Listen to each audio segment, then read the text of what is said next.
What's up, guys? Welcome back to the hustle. So today we're going to be going over a sketchy job we did, taking down a couple trees. So in this video you'll see us using not quite so normal chainsaw.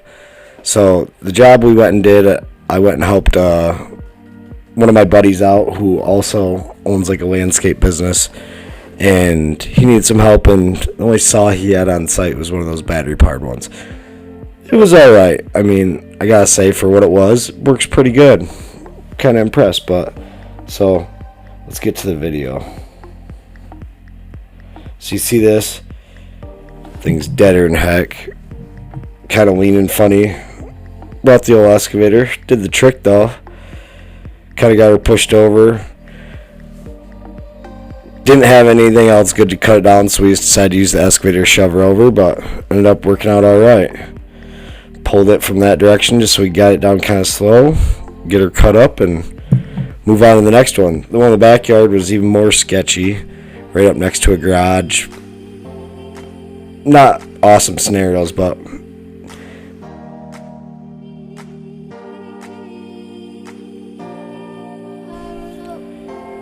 so you can kind of see here we're working pretty tight quarters.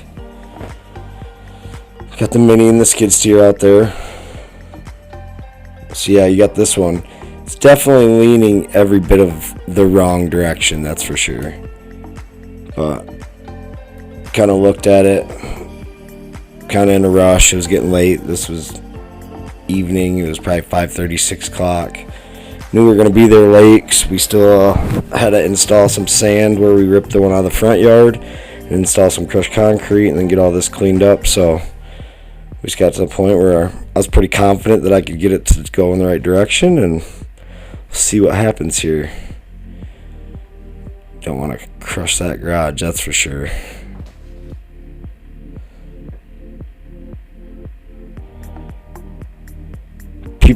Most people, I mean, think for situations like these you need bigger excavators, this, that, and the other.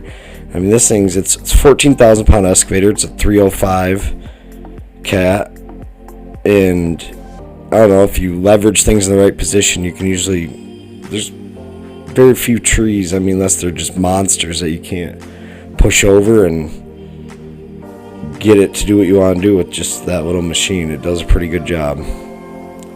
So yeah, push that one over, didn't crush the house or garage, and now we're going to get it all cleaned up and put out of the way. The customer just wanted the tree shoved over the back ledge, and simple as that. On to the next one. No, I still have a lot of cleanup to go.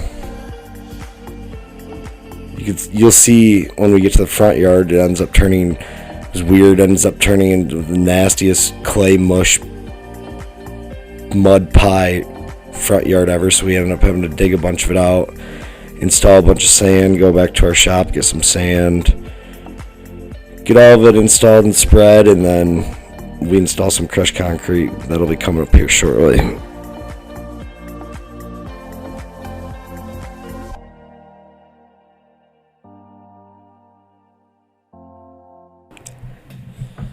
So yeah, you can see here we kind of, the front yard's just a giant mush pile, so we're just trying to get, I don't know, excavated probably 2-3 foot of it. We're just trying to get it all filled in with sand as much as we can, so we got halfway decent base and it'll drain. And then after the sand, we're gonna install some crushed concrete and stuff. Brought in probably, let's say, 15 yards of sand, maybe a little bit less. The first trailer I dumped was quite a bit bigger. It was with the gooseneck triaxle and filled that thing to the brim. Always does a good job. But yeah, you'll see after we get the sand spread, start pushing around some of this crushed concrete and stuff.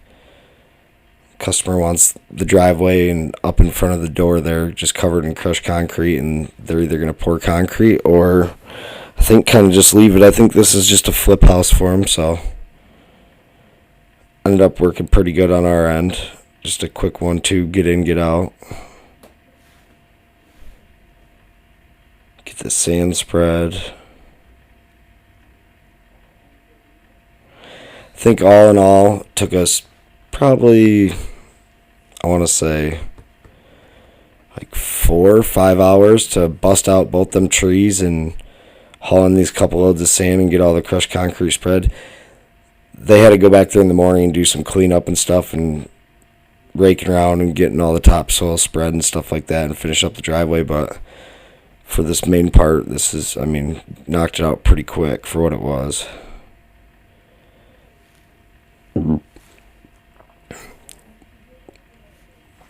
Get it all graded up nice. Had them rake that in, didn't want to get too close to that foundation. It was pretty old, was afraid that the weight of the machine would push the clay against the foundation and might push it in or whatever, so definitely want to steer clear of all that. We're installing the 21 AA crushed concrete right now. Get a base in there. Our plan was hopefully come back in the morning, get it all compacted, and hopefully that clay would bind up a bit and get everything packed in. The customer didn't want to spend a whole lot of money, so the right way would have been to mine all that wet, soppy, nasty clay out of there that's been there for since the house was probably built 50, 100 years ago. That would have been the right way, mined all that out, backfill it with sand, and then install the crushed concrete, but the customer didn't want to spend that money and just wanted us to install this, so this is the route we went, and ended up turning out okay. The customer was happy, so that's a plus. But sometimes you can only do what the customer wants and up to their satisfaction and what they're willing to pay for. But yeah, these are good, quick jobs. I mean, sometimes you got to take that risk. I mean, it's not always the best choice, but this one I felt comfortable enough that we could drop things in the right direction, and it ended up working out. So on to the next job.